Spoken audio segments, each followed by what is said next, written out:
ওইখানে দাঁড়াও।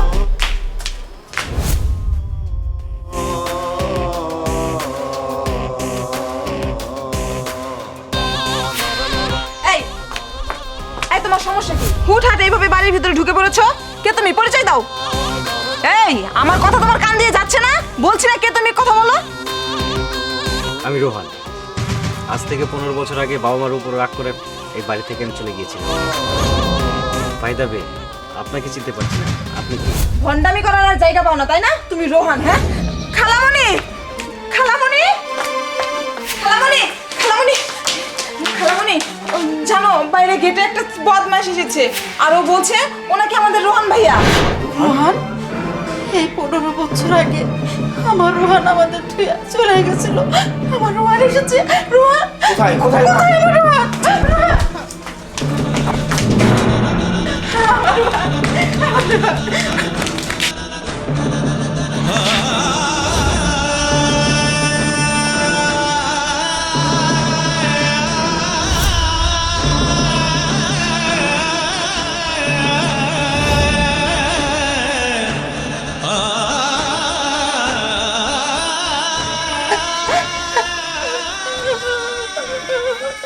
ওই বাসা তোর এই মারে সারা তুই 15 বছর কেমন করে আসলে?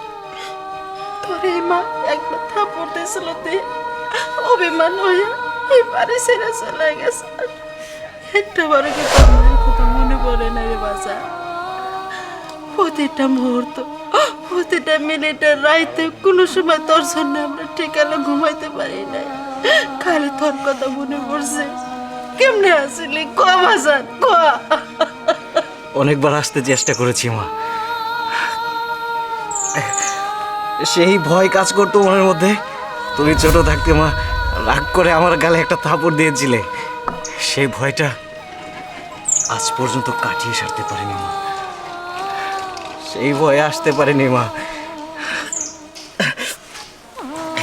এখন তো আসছি মা। দেখো তোমার রোহান তোমার কাছে চলে আসছে। তুমি কান্না করতেছো কেন? তাহলে তোর এই মায়ের কথা দে, আর তো বাড়ি ছেড়ে যাবি না।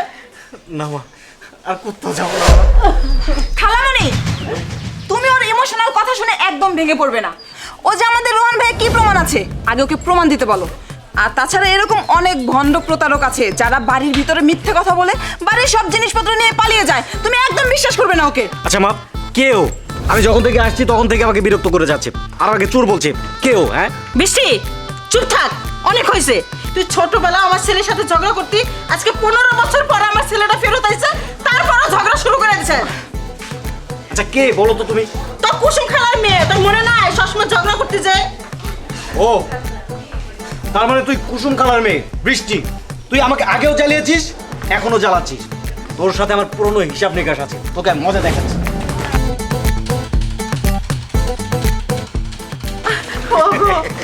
আজকে 15 বছর পরে আমার এই বাড়িতে সুখের বাতি জ্বলছে। আমার কোনো অসুখ নাই, আমি ভালো হয়ে গেছি, আমি ভালো হয়ে গেছি।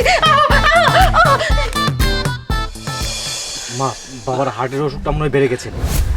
তুমি এক কাজ করো মা,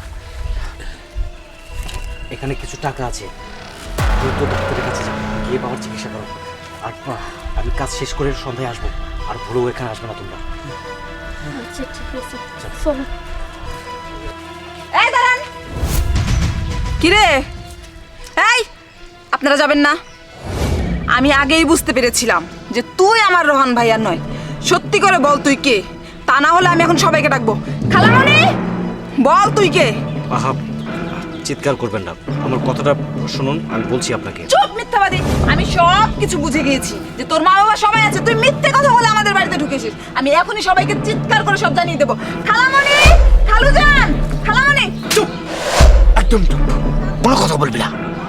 আমি জানি ও হান না, ও শিশির। কিন্তু খালুজান, ও তোর... কোনো কথা বলবি না। আজ 15 বছর ধরে আমি মিথ্যা কথা বলে আসছি তোর খালামণির কাছে। তোর খালামণি অনেক অসুস্থ, হার্টের সমস্যা। এই মুহূর্তে কোনো উত্তেজনা হওয়া যাবে না। ডাক্তার বলেছে হয় তার ছেলেকে আনিয়ে দেন, আর তা নাহলে কোনো উত্তেজনা করবেন না। কি আর করবো, আজকে 15টা বছর ধরে তোর খালামণির কাছে আমি মিথ্যা কথা বলে যাচ্ছি। আচ্ছা তুই বল, আমি এখন ওহানকে কোথায় পাই যে ওহান 15 বছর আগে পানিতে পড়ে মারা গেছে? এই মুহূর্তে আমি কোনো স্কুল না পেয়ে এই ছেলেটার সাথে পরিচয় হয়। এই ছেলেটার সমস্যা, ওর মা বাবা অসুস্থ, ওদেরও টাকার প্রয়োজন, আর ছেলেটা ভালো নাটকে অভিনয় করে। তাই ছেলেটাকে আমি বললাম, দেখো বাবা, তুমি যদি একটু আমার বাড়িতে এসে আমার ছেলের অভিনয় করো, তাহলে একটা মায়ের জীবন বাঁচানো যাবে। যেমন তোমার মা অসুস্থ, আরেকটা মা অসুস্থ একটা সন্তানের জন্য। আজকে সন্তানটা না পেলে সে মারা যাবে। তুমি যদি আমার ছেলের অভিনয় করো, যত টাকা লাগে আমি তোমাকে দেব। তোমার বাবা মার অসুস্থ, যত টাকা লাগে সব আমি দেব। তাই ছেলেটাকে নিয়ে আসছি। আর তুই কিনা সবকিছু গোপন ফাঁস করে দিচ্ছস। তুই পারবি তোর খালামণিকে বাঁচাতে? ওকে ছাড়া পারবি না। অতএব কোনো কথা বলবি না, একদম চুপচাপ থাকবি। যা কিছু করা লাগে সব কিছু আমি করব, তুই একদম চুপ থাক। ঠিক আছে খালুজান, ও যে আমাদের রোহান ভাইয়া না, এই কথা আমি কোনো দিন কাউকে বলবো না। মা, দয়া করে তুই একটু চুপ থাক, কোনো কথা বলিস না। বাবা শিশির, তোমার বাবা মাকে বলে দাও আমি নিজে স্বয়ং ডাক্তারের কাছে যাবো। যত টাকা লাগে আমি দিব, তারা যেন ওইদিকে না আসে। তুমি একটু বাড়িতে যাবো। আচ্ছা এখানে কি হয়েছে বাবা শিশির? ও বুঝেছি, তুই আবার আমার ছেলের সাথে ঝগড়া করতেছাস। না না, ও আমার সাথে ঝগড়া করেনি। বাবা শোনো, তোমার জন্য আমি তোমার পছন্দের পায়েস পাক করছি, তুমি খাবা। আর এরা কেরা, এতে ছিলাম না তো। ও আরে আমি বলতেছি তোমরা এদিকে আসো, যাও যাও।